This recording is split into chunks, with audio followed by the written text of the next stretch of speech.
Students, my self Mamta Sharma और आज हम अपनी क्लास में क्लास 9 का हिस्ट्री पार्ट का 3rd चैप्टर करने वाले हैं। आज के लेसन का नाम है नाज़ीवाद और हिटलर का उदय।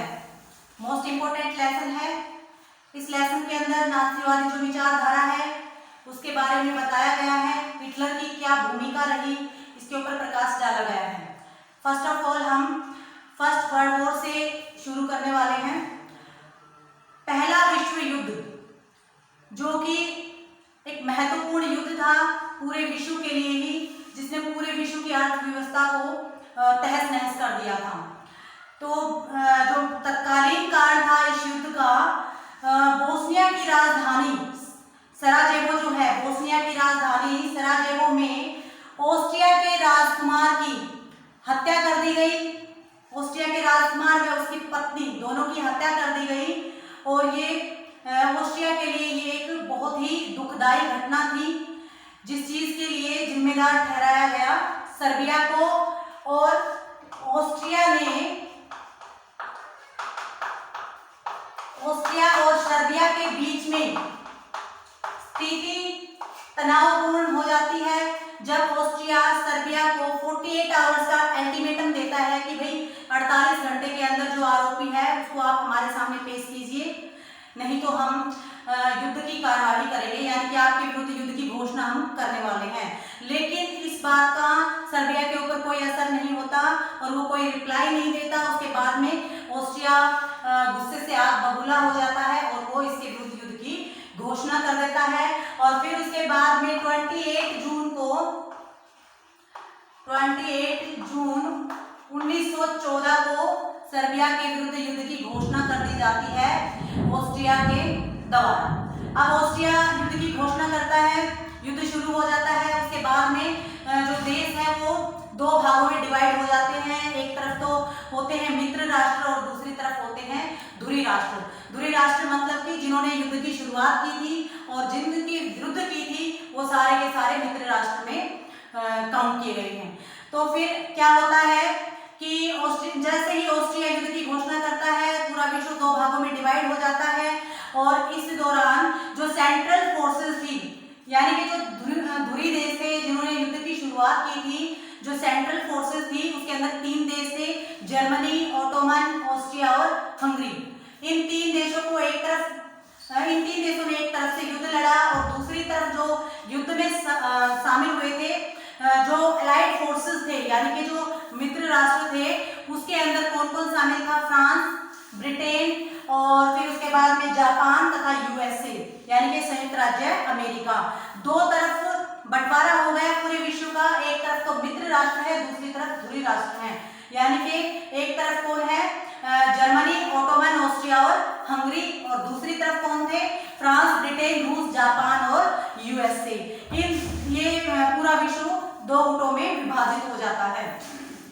अब ये जो युद्ध होता है फर्स्ट वर्ल्ड वॉर, हमारे इतिहासकार बताते हैं कि भाई इसके अंदर 18 मिलियन लोग मारे गए। 18 मिलियन तो मारे जाते हैं और 23 मिलियन इसके अंदर घायल हो जाते हैं।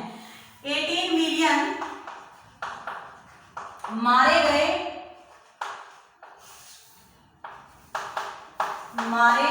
गए और जो 23 मिलियन लोग थे वो घायल हो गए इस युद्ध के अंदर।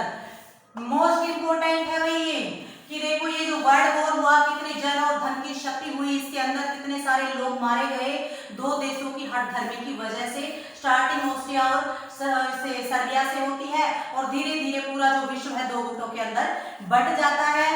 इससे जो धुरी जो राष्ट्र थे इनका नेतृत्व किया जाता है जर्मनी के द्वारा, और जर्मनी के नेतृत्व में जो युद्ध शुरू होता है इसका पूरा परिणाम जो निकलता है उसका सबसे ज्यादा प्रभाव भी जर्मनी के ऊपर ही आता है। क्योंकि युद्ध की समाप्ति के पश्चात जब नवंबर 1918 में जब ये युद्ध समाप्त हो गया, नवंबर 1918 में जब ये युद्ध समाप्त हो गया तो उसके बाद में मित्र राष्ट्रों ने वर्साई की संधि की जर्मनी के साथ में, उसे युद्ध का दोषी ठहराया। बहुत सारी अपनी जो शर्तें थी वो उसके ऊपर थोप दी गई कि भाई आपकी वजह से ये युद्ध हुआ और ये जो सिचुएशन क्रिएट हुई है, इतने सारे लोग मारे गए हैं, इतनी जो हानि हुई है, अर्थव्यवस्था जो तहस और इन सारी चीजों के लिए जिम्मेदार ठहराया गया जर्मनी को, और उसके साथ वर्साई नामक जो महल था उसके अंदर एक संधि की गई और बहुत सारी शर्तें उसके ऊपर थोप दी गई, जबरदस्ती थोपी गई थी। जर्मनी ने इन सारी चीजों को नहीं माना था, लेकिन मित्र राष्ट्रों के द्वारा जबरदस्ती जर्मनी के ऊपर ये सारी चीजें थोप दी गई थी। फिर ये जो चीजें थी, अब माहौल इतना खराब होता चला गया जिसकी वजह से 1914 के अंदर जो युद्ध शुरू हुआ 1918 तक चला। उसके बाद में जर्मनी के साथ में जो अपमानजनक संधि हुई, वर्साई की संधि, जिसके कारण ये जो देश था अपने आप को अपमानित महसूस करने लग गया। इसकी युद्ध की समाप्ति के पश्चात यहाँ पर जो राजा था सम्राट केसर विलियम सेकंड, जर्मनी का राजा था सम्राट केसर विलियम सेकंड जो थे, ये अयोग्य शासक थे। इन्होंने किसी की नहीं मानी, हठधर्मी थी इनके अंदर, ये सिर्फ अपनी चलाते थे, निरंकुशवादी थे। अब जैसे ही युद्ध ये हार गए और इन्हें लगा कि अब जनता इसको नहीं छोड़ेगी, तो क्या करते हैं, देश को छोड़कर भाग जाते हैं। और जब ये देश को छोड़कर भाग जाते हैं तो वहां पर गणराज्य की स्थापना होती है।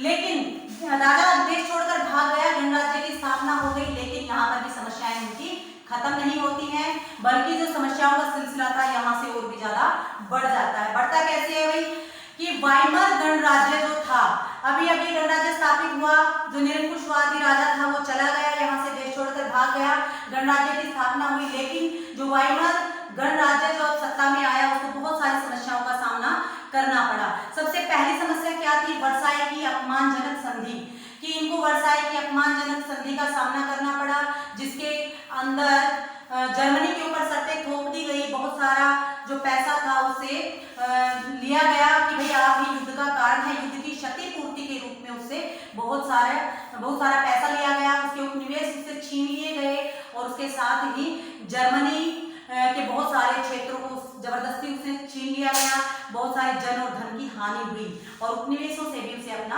हाथ धोना पड़ा। तो ये क्या था, वर्साई की अपमानजनक संधि, यानी कि क्षेत्रों से हाथ धोना, उपनिवेश गवा देना, ये सारे के सारे जो मेन पॉइंट्स थे वो इस संधि के अंदर इंक्लूड थे। फिर दूसरा था युद्ध क्षतिपूर्ति के रूप में भारी धनराशि। मित्र राष्ट्रों ने जो कि युद्ध में शामिल हुए थे, जिन्होंने जर्मनी को ही युद्ध का मुख्य कारण माना था, उन्होंने भारी धनराशि उसके ऊपर थोप दी कि भाई ये आपको चुकानी पड़ेगी, क्योंकि आपकी वजह से हमारे देशों में ये जन और धन की हानि हुई है। फिर अगला थर्ड पॉइंट हमारा बनता है 1929 की आर्थिक महामंदी। अब युद्ध शुरू होता है 1914 में, खत्म हो जाता है नवंबर 1918 में। इसके बाद की जो सिचुएशन है, ये चीजें भाई सबको पता है कि जब भी कोई युद्ध होता है उसके प्रत्यक्ष और अप्रत्यक्ष दो तरह के कारण परिणाम निकलते हैं। और दूसरा क्या है, युद्ध के बाद में जो देश है उसकी अर्थव्यवस्था बिल्कुल खराब हो जाती है और बहुत सारे साल लग जाते हैं, काफी लंबा समय लग जाता है उन सारी चीजों की रिकवरी करने के लिए। अब इस युद्ध के पश्चात जो पूरे यूरोपीय देश थे उनकी आर्थिक स्थिति बहुत ज्यादा खराब हो गई थी, और 1929 की आर्थिक महामंदी, जिसके अंदर अमेरिका एक सुपर पावर बनकर उभरा था, इस महामंदी ने उसको भी नहीं छोड़ा। 1929 की आर्थिक महामंदी ने अमेरिका की अर्थव्यवस्था को भी तहस नहस करके रख दिया, उसके बहुत सारे बैंक दिवालिया हो गए। क्योंकि मेन फैक्ट क्या होता है कि जो देश थे, यूरोपीय जो देश थे, उन देशों की जो क्रय क्षमता थी वो जीरो पे चली गई। क्रय क्षमता का मतलब क्या होता है, इसके अंदर चीजों का उत्पादन तो होता है लेकिन वस्तुओं के खरीदार नहीं मिलते। चीजें बनती रहेंगी लेकिन चीजों को खरीदने वाला अगर कोई नहीं होगा तो फिर वो चीजें बैलेंस नहीं हो पाएंगी। यानी कि चीजों का उत्पादन होना, फिर उन चीजों की बिक्री होना, फिर दोबारा उत्पादन होना, ये सारी जो चीजें हैं वो एक सर्कुलेशन मोड पे घूमती हैं, यानी कि एक चक्रीय अवस्था में घूमती हैं।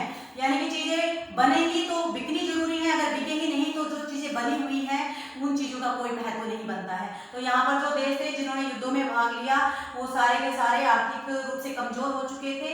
अब उनकी जो क्रय क्षमता थी बिल्कुल खत्म हो चुकी थी, वो किसी भी देश के साथ में किसी भी चीज का निर्यात करने के लिए अब सक्षम नहीं थे।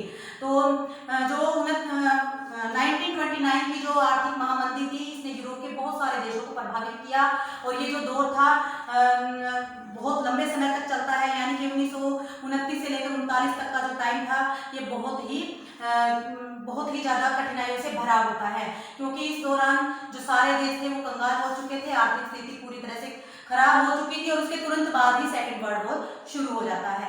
और इस आर्थिक महामंदी ने यूरोपीय देशों में, जो कि अमेरिका जैसे देश थे जो महान शक्ति के रूप में उभरे थे, जिन्होंने बहुत सारे देशों को ऋण उपलब्ध करवाया था, खुद वो देश भी इस चीज की पकड़ में आ जाता है। वहाँ की जो अर्थव्यवस्था है वो भी कमजोर हो जाती है, क्योंकि जो चीजें बनाई उन चीजों के खरीदार उसको नहीं मिले।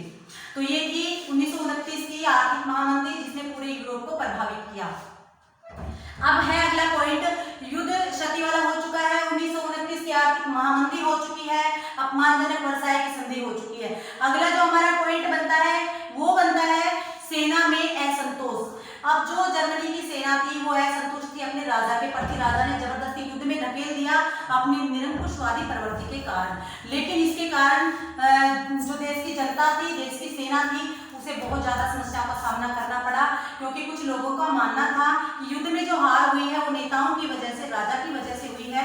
सेना ने अपनी तरफ से युद्ध को जीतने का भरपूर प्रयास किया था। तो ये था हमारा वाइमर गणराज्य के सामने जो जो समस्याएं आई। पहले प्रथम विश्व युद्ध, देन हमने किया कि वाइमर गणराज्य को किन किन समस्याओं का सामना करना पड़ा। ये मोस्ट इंपोर्टेंट है, आपके सिलेबस में है, इसके अंदर से क्वेश्चन बनता है और ये हर बार एग्जाम में आता भी है। फिर अगला जो हमारा कंटेंट बनता है भाई कि नाथसीवाद की स्थापना, मतलब नाथसीवाद के पहलू क्या थे, समस्याएं क्या थी, किसने बढ़ाया, किसने इसको चरम सीमा पर पहुंचाया, वो सारे के सारे पॉइंट्स इसके अंदर इंक्लूड होते हैं। अगला जो हमारा मेन पॉइंट बनता है नाथसीवादी विचारधारा। नाथसीवाद की जो विचारधारा थी, इसके प्रवर्तक कौन थे?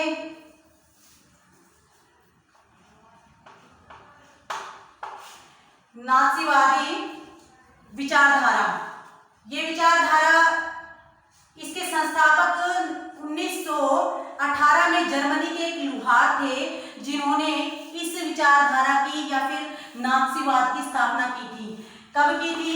1918 में जर्मनी के लुहार ने, जर्मनी के एक लुहार थे, उन्होंने नाथसीवादी विचारधारा की स्थापना की, या नाथसीवादी जो विचार पनपे थे उसके जन्मदाता कौन थे? जर्मनी के एक लुहार थे, जिन्होंने इसकी स्थापना कब की थी? 1918 में की थी। फिर उसके बाद में 12 सितंबर 1919, 12 सितंबर 1919 में, 12 सितंबर 1919 में हिटलर इसके अंदर शामिल हो गया, यानी कि हिटलर ने इस पार्टी की सदस्यता प्राप्त कर ली। अब हिटलर की सदस्यता यहाँ पर हो गई, लेकिन उससे पहले मैं हिटलर के बारे में बताना चाहूंगी, क्योंकि जब तक हमें हिटलर के बारे में डीपली पता नहीं होगा तो हम इन चीजों को याद नहीं रख पाएंगे। हिटलर का पूरा नाम था एडोल्फ हिटलर, इनका पूरा नाम था एडोल्फ हिटलर। महान राजनीतिज्ञ रहे हैं ये अपने समय में। ये जर्मनी के वासी थे। इनका जन्म होता है 20 अप्रैल 1889, 20 अप्रैल 1889, यानी कि 20 अप्रैल 1889 में इनका जन्म होता है।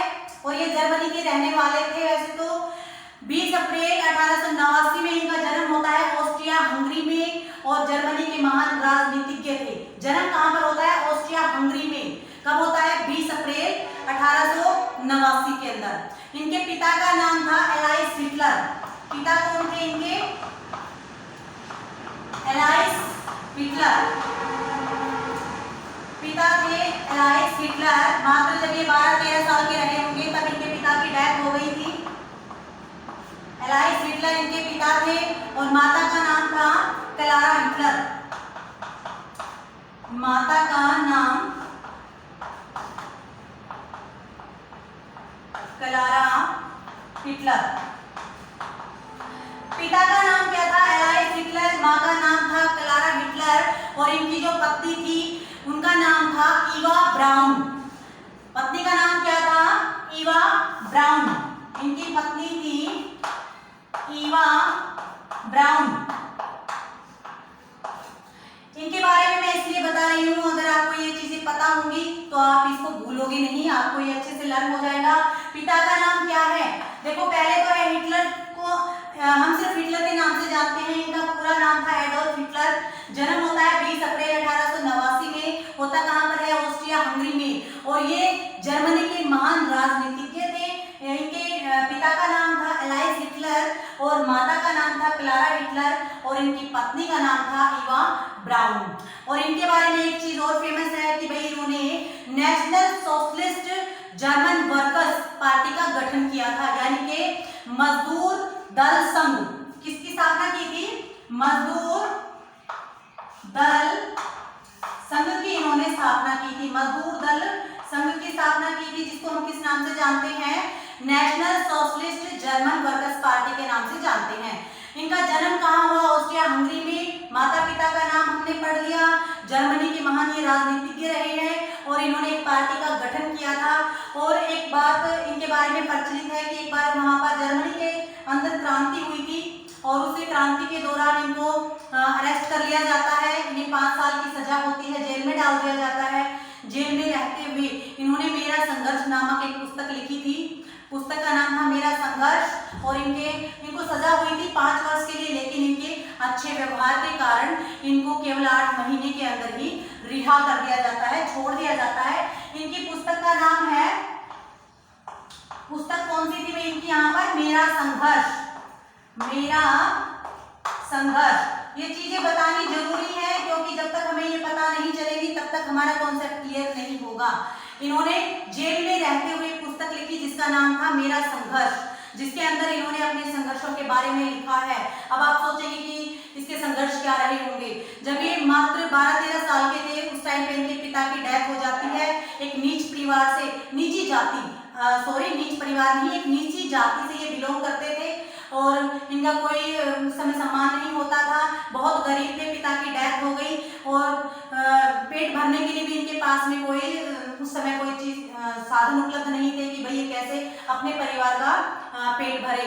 लेकिन फिर क्या होता है, ये घर छोड़कर चले जाते हैं, भटकते रहते हैं इधर उधर। उसके बाद में फिर इनका इंटरेस्ट बनता है जो आर्ट की जो क्लासेस होती हैं उसके अंदर। फिर ये आर्ट क्लास ज्वाइन कर लेते हैं, लेकिन थोड़े समय के बाद उसको भी छोड़ देते हैं।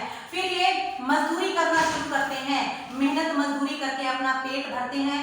इन सारी चीजों से पता चलता है कि भाई इनका बचपन जो था बहुत सारी कठिनाइयों से, संघर्षों से होकर गुजरा था। तो ये संघर्ष करते हैं, मजदूरी करते हैं और फिर अपना पेट भरते हैं। फिर उसके बाद में क्या होता है कि 1914 में जब प्रथम विश्व युद्ध होता है, उस युद्ध के दौरान हिटलर सेना में भर्ती हो जाते हैं, जर्मनी की सेना में भर्ती हो जाते हैं और अपने महत्वपूर्ण योगदान के कारण, प्रथम विश्व युद्ध में महत्वपूर्ण योगदान के कारण जर्मनी की जो अधिकारी होते हैं, जर्मनी की जो सरकार होती है उसके द्वारा इनको सम्मानित किया जाता है शौर्य पदक से। इनको दिया जाता है कौन सा पदक? शौर्य पदक से इनको सम्मानित किया जाता है। शौर्य पदक से सम्मानित किया जाता है। किस लिए? 1914 के विश्व युद्ध में इनकी जो भागीदारी रहती है एज ए सोल्जर, उसके लिए इनको सम्मानित किया जाता है। और पदक कौन सा दिया जाता है? शौर्य पदक इनको दिया जाता है, इनको सम्मानित किया जाता है। तो ये तो थी हिटलर के बारे में मेन चीजें कि खुद क्या थे, जन्म कहाँ हुआ, पिता कौन थे, माता कौन थी और कहाँ से इन्होंने अपने जीवन की शुरुआत की, कैसे पार्टी का गठन किया या फिर कैसे इन्होंने जेल में रहते हुए मेरा संघर्ष नामक पुस्तक लिखी। तो ये चीजें मोस्ट इंपोर्टेंट थी हिटलर के बारे में। फिर अगला है, अब 1918 में नाजीवादी पार्टी का गठन हो गया। 1919 में हिटलर ने, जिसके बारे में मैंने अभी सारी चीजें आपको बताई हैं, हिटलर ने अब क्या कर दिया, 1919 में नाजीवादी जो पार्टी थी उस पार्टी को ज्वाइन कर लिया, उस पार्टी की सदस्यता इन्होंने प्राप्त कर ली।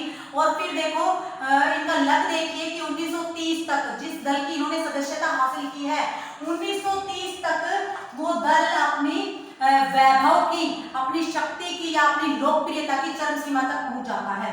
1930 में इनकी जो लोकप्रियता होती है, यानी कि लोगों के अंदर इनकी जो छवि होती है वो चरम सीमा तक पहुंच जाती है। लोग इनको अपना मसीहा समझने लग जाते हैं, चरम सीमा तक पहुंच जाती है, क्योंकि क्यों पहुंच जाती है? क्योंकि ये बहुत अच्छे वक्ता होते हैं, ये लोगों के माइंड को मैनिपुलेट कर देते थे, इनकी बोलने की क्षमता जो थी वो अद्भुत थी। जब ये भाषण देते थे तो लोग इसके वो होते हैं ना ब्लाइंड ट्रस्ट करना, लोग इसके ऊपर ब्लाइंड ट्रस्ट करते थे।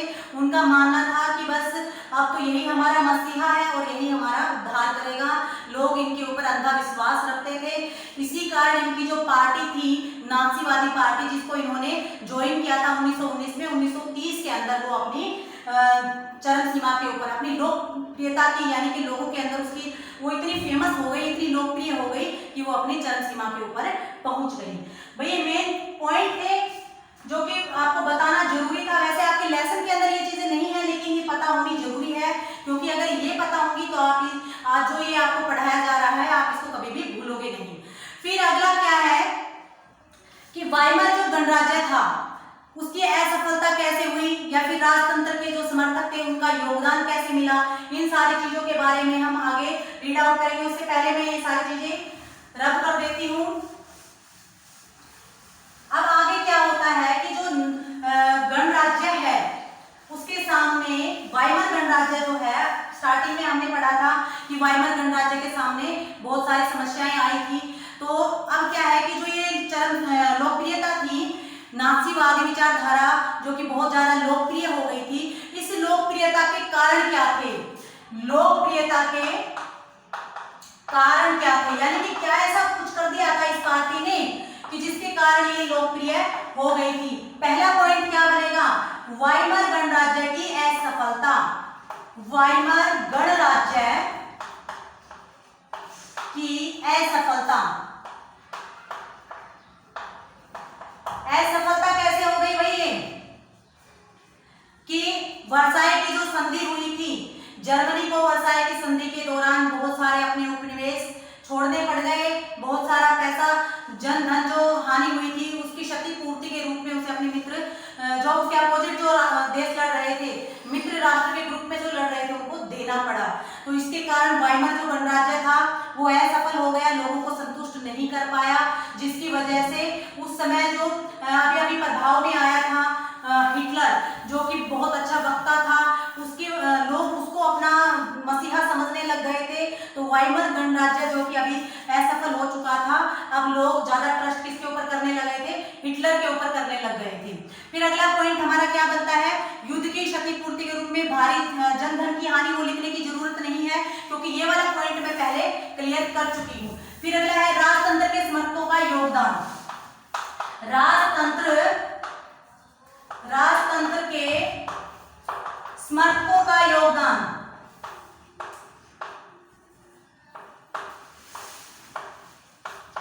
राजतंत्र के समर्थकों का योगदान। आप सबको पता है हिटलर कैसी प्रवृत्ति का व्यक्ति था?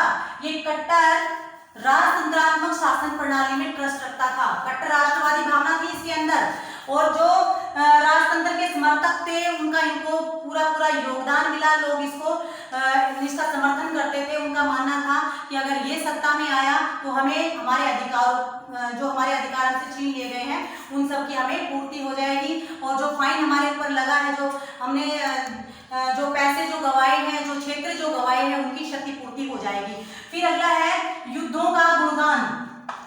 युद्धों का गुणगान।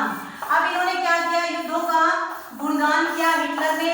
उन्होंने बताया कि युद्धों के अंदर हमारी भूमिका तो 100% रही, लेकिन नेताओं की वजह से, राजा की वजह से हम ये युद्ध हार गए, जबकि सेना ने अपना उत्तरदायित्व अच्छी तरह से निभाया था। तो उन्होंने जो युद्धों का गुणगान किया उससे राष्ट्रीयता की भावना का संचार हुआ और लोग इसके भक्त बन गए। एक किस्म से हम कह सकते हैं कि सारी जनता ने किसका समर्थन करना शुरू कर दिया? हिटलर का समर्थन करना शुरू कर दिया। अगला पॉइंट क्या बनता है? हिटलर का व्यक्तित्व। हिटलर का व्यक्तित्व। अब हिटलर कैसा व्यक्ति था? हिटलर एक बहुत अच्छा वक्ता था।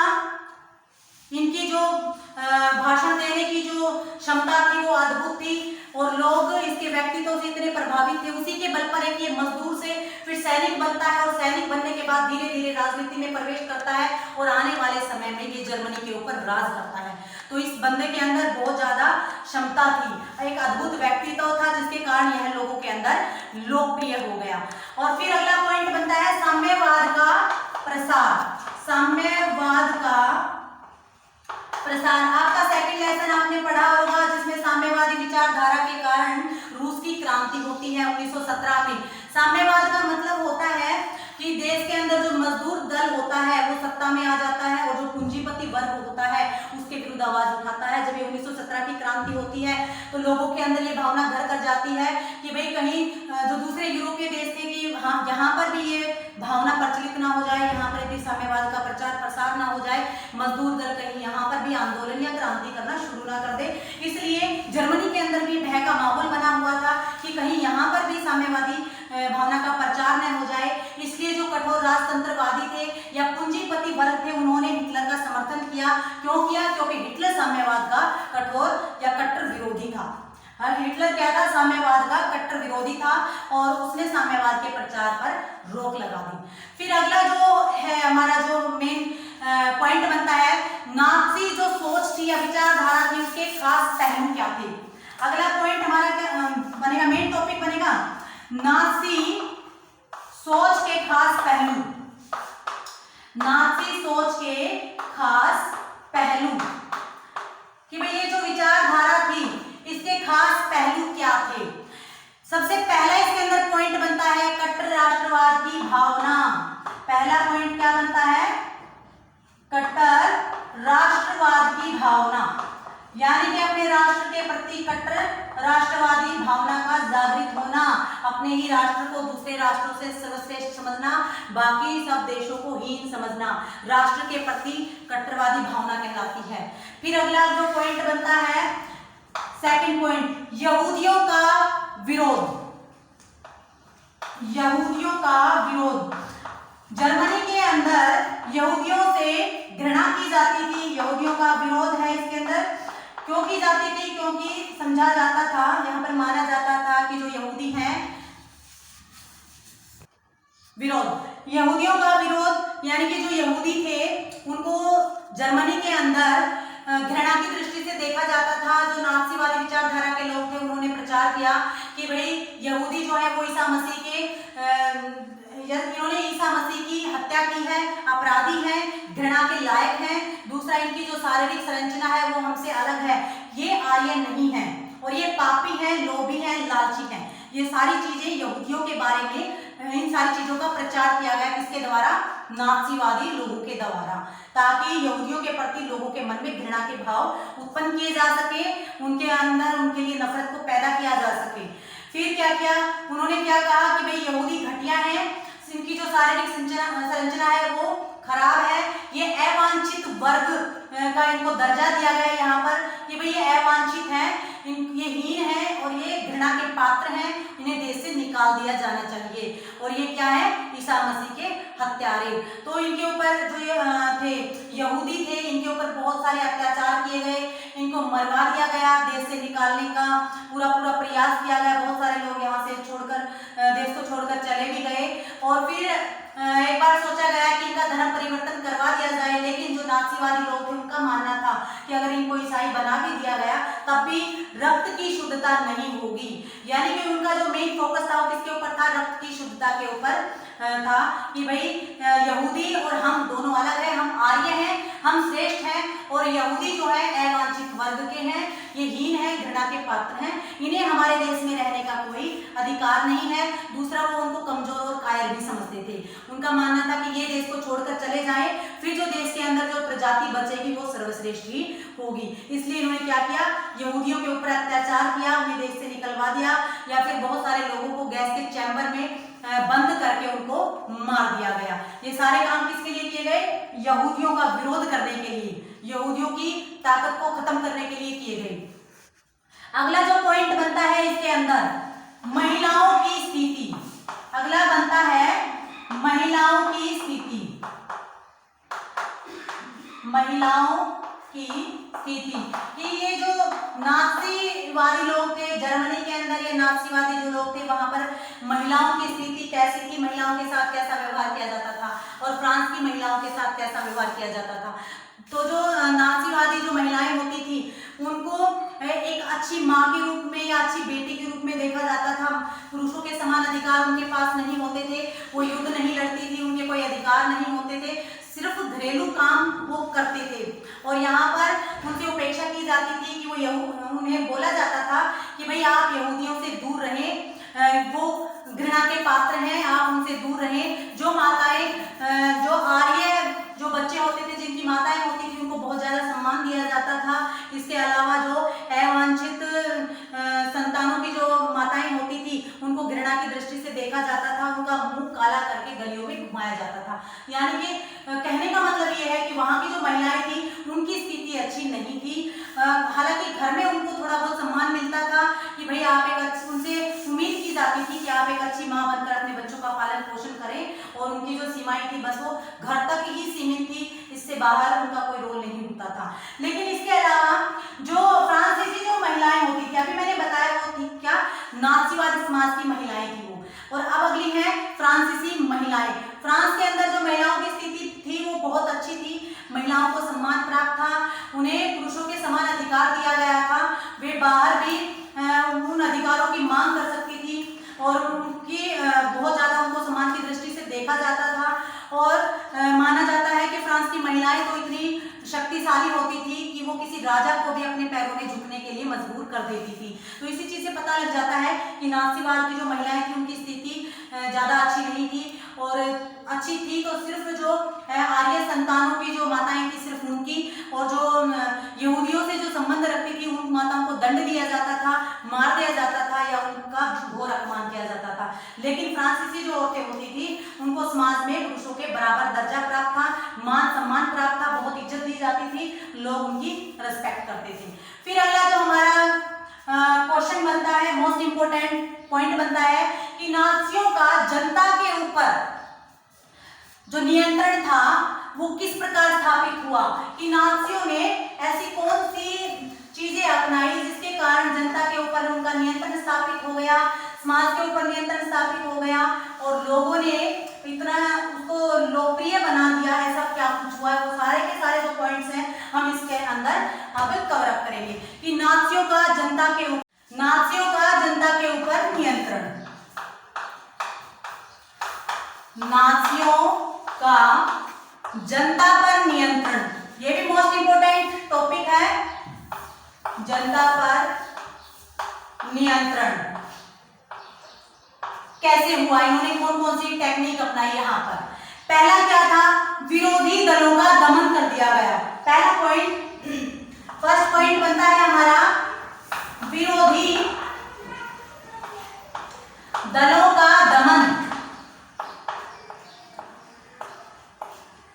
जो नाजी विचारधारा का समर्थन नहीं करते थे उन विरोधी दलों का दमन कर दिया जाता था, यानी कि जो इनकी नीतियों का अनुसरण नहीं करते थे, जैसे यहूदियों ने नहीं किया तो उनका क्या कर दिया गया, उनको देश से निकाल दिया गया या मार दिया गया, समाज से बाहर कर दिया गया। और जो दूसरे जो दल बने हुए थे देश के अंदर उन दलों को भी समाप्त कर दिया गया। मेन पर्पस क्या था, इनके विद्रोह को दबाना, उनका दमन करना। तो यहाँ क्या कर दिया गया कि विरोधी जितने भी दल थे जो इनके अपोजिट बोलते थे उन सबको क्या कर दिया गया, समाप्त कर दिया गया। अगला पॉइंट बनता है तूफानी दस्ते। सेकंड पॉइंट है तूफानी दस्ते। इन्होंने सूचनाएं प्राप्त करने के लिए या जो इनकी आरएसएस की जो संस्था बनी हुई थी वहां पर जो इन्होंने स्वयंसेवक दल बनाया हुआ था, इन्होंने तूफानी दस्ते बनाए ताकि जगह जगह जाकर सूचनाएं प्राप्त की जा सके। और इसके लिए इन्होंने क्या किया था, गुप्तचर पुलिस भी रखी थी इन्होंने, गुप्तचर पुलिस जो कि इनको उन सारी चीजों के बारे में जानकारी देती थी कि कहां पर इनके विरुद्ध या इनके पक्ष में क्या क्या चीजें हो रही हैं, कौन लोग इनका विरोध कर सकते हैं या कौन कौन सी नीतियां अपनाई जा रही हैं। इसके लिए इन्होंने क्या किया, गुप्तचर पुलिस का गठन किया ताकि इनको उन सारी चीजों के बारे में जानकारी मिल जाए। फिर अगला जो था पॉइंट हमारा शिक्षा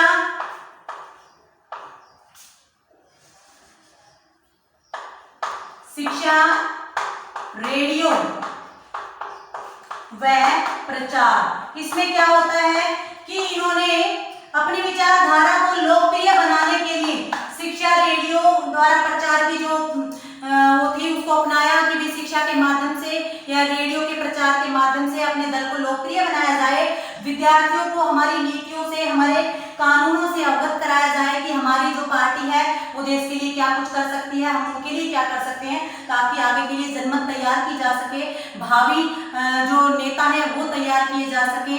इसलिए इन्होंने क्या किया कि रेडियो के माध्यम से, टेलीविजन के माध्यम से नाथसीवादी जो विचारधारा थी उसके प्रचार और प्रसार पर बल दिया, ताकि विद्यार्थियों को भी उन नीतियों से अवगत कराकर आने वाले समय में उनको भविष्य के लिए तैयार किया जा सके, अपनी पार्टी में उनको शामिल किया जा सके। फिर अगला क्या किया, छापे खाने पर नियंत्रण। फिफ्थ पॉइंट क्या था, छापे खाने पर नियंत्रण। अब सबको पता है कि हिटलर किस प्रकार का व्यक्ति था। ये राजतंत्र में विश्वास रखते थे और किसी भी देश के अंदर जो प्रेस होती है उसकी स्वतंत्रता, अगर उस देश के अंदर राजतंत्रात्मक शासन प्रणाली है तो जो राजा है या जो नेता है उनको भय होता है कि कहीं उनके विरुद्ध कोई चीज छापने दी जाए और वो जनता के बीच ना पहुंच जाए और उनकी इमेज जो है वो खराब ना हो जाए। इसलिए क्या किया, छापे खाने पर नियंत्रण स्थापित कर दिया गया कि कोई भी चीज नाथसीवादी विचारधारा के विरुद्ध न हो और वो जनता के बीच में ना पहुंचे। इसलिए इस जो छापे खाने थे, प्रेस थे, उसके ऊपर कंट्रोल कर दिया गया कि भाई कोई भी चीज जो ये नाथसीवादी विचारधारा है उसके अपोजिट ना हो, कोई भी विचारधारा इनके खिलाफ ना हो और इनके विरुद्ध किसी भी प्रकार का जनता के बीच में प्रचार या प्रसार ना हो। फिर अगला पॉइंट हमारा बनता है साम्यवाद पर प्रतिबंध। साम्यवाद पर प्रतिबंध। अब जो हिटलर था वो कट्टर राजतंत्रात्मक प्रणाली में विश्वास रखता था। इन्होंने क्या किया, साम्यवादी विचारधारा को पूरी तरह से प्रतिबंधित कर दिया। इन्होंने विश्वास दिलाया कि हम राजतंत्रात्मक प्रणाली में विश्वास रखते हैं और हम यहाँ पर मजदूरों की सरकार जो है, पहले वैसे मजदूरों का नेता होता था, स्टार्टिंग में मजदूर दल का नेता बना, लेकिन धीरे धीरे महत्वाकांक्षाएं इतनी बढ़ती चली गई कि आने वाले समय में इसने साम्यवाद का जो प्रचार था उसको रोक दिया, उसके ऊपर कठोर प्रतिबंध लगा दिया और इसे जो पूंजीपति वर्ग था उसका पूरा समर्थन मिला, क्योंकि उन्हें सबसे ज्यादा भय था किसका, मजदूरों के दलों से, कि कहीं वो विद्रोह न कर दे और कहीं उनकी भी सत्ता खतरे में न पड़ जाए। इसलिए क्या किया, साम्यवाद के ऊपर पूरी तरह से प्रतिबंध लगा दिया। किसने लगाया, नाजियों ने, यानी कि हिटलर ने इस विचारधारा को पूरी तरह से प्रतिबंधित कर दिया गया। फिर है यहूदियों पर अत्याचार। इसका लास्ट पॉइंट ये बनता है यहूदियों पर अत्याचार, जो हमने पहले भी पढ़ा हुआ है, पहले मैंने बेसिक इसके बारे में बता दिया था अभी। यहूदियों पर अत्याचार कि ये उसको मानते थे कि भाई ये हमारे संस्कृति का हिस्सा नहीं है, हीन है, घृणा का पात्र नहीं है और ये कभी भी आर्य नहीं बन सकते हैं, इसलिए देश से निकाल दिया जाए या इनको मार दिया जाए ताकि यहाँ पर सिर्फ आर्य प्रजाति ही बचे जो कि सर्वश्रेष्ठ है। तो इसलिए ये सारे के सारे जो टॉपिक थे, मेन पॉइंट्स हमारे थे, ये क्या थे कि कौन सी ऐसी चीजें थी जिनके माध्यम से नाजियों ने जनता को पूरी तरह से नियंत्रित कर लिया, यानी कि जो लोग थे उनके मस्तिष्क के ऊपर कैसे इन्होंने कंट्रोल किया। तो ये सारी चीजें अपनाई, विरोधी दलों का दमन कर दिया, तूफानी दस्ते बनाए, गुप्तचर पुलिस बनाई, फिर शिक्षा रेडियो का प्रसार किया, छापे खाने पर नियंत्रण और उसके बाद साम्यवाद पर प्रतिबंध और फिर लास्ट पॉइंट यहूदियों पर अत्याचार। तो ये सारी चीजें क्लियर कर देती हैं कि हिटलर की यहाँ पर क्या भूमिका होती है और फिर धीरे धीरे हिटलर इतना महत्वाकांक्षी हो जाता है कि आने वाले समय में वो अपने देश को द्वितीय विश्व युद्ध की तरफ धकेल देता है और द्वितीय विश्व युद्ध में होने वाली पराजय के बाद में माना जाता है कि ये कहीं पर जाकर सुसाइड कर लेते हैं, यानी कि आत्महत्या कर लेते हैं। तो जो आज का लेसन था, ये लेसन था नाजीवादी और हिटलर का उदय, और ये जो शुरुआत हम करते हैं प्रथम विश्व युद्ध से और उसके बाद हिटलर की पूरी जीवनी बताई है, क्या क्या नीतियां अपनाई और कैसे वो एक मजदूर दल का नेता बनने के साथ साथ बाद में इतना महान राजनीतिज्ञ बन जाता है कि पूरी जर्मनी पर वो शासन करता है और कैसे निरंकुश राजा बन जाता है और क्या क्या उसकी नीतियां होती हैं। ये सारी चीजें आज की वीडियो क्लास में हमने रीड आउट की हैं और पूरी कोशिश की गई है कि इसके सारे टॉपिक्स हैं, जो पॉइंट्स हैं, वो आपको अच्छी तरह से लर्न हो जाए। आई होप ये सारी चीजें आपको समझ आई होंगी और अगर आपको ये पसंद आया है, समझ आया है अच्छे से, तो प्लीज इसको लाइक करें, सब्सक्राइब करें और कमेंट भी करें और शेयर भी करें। Thank you so much. जय श्री कृष्ण।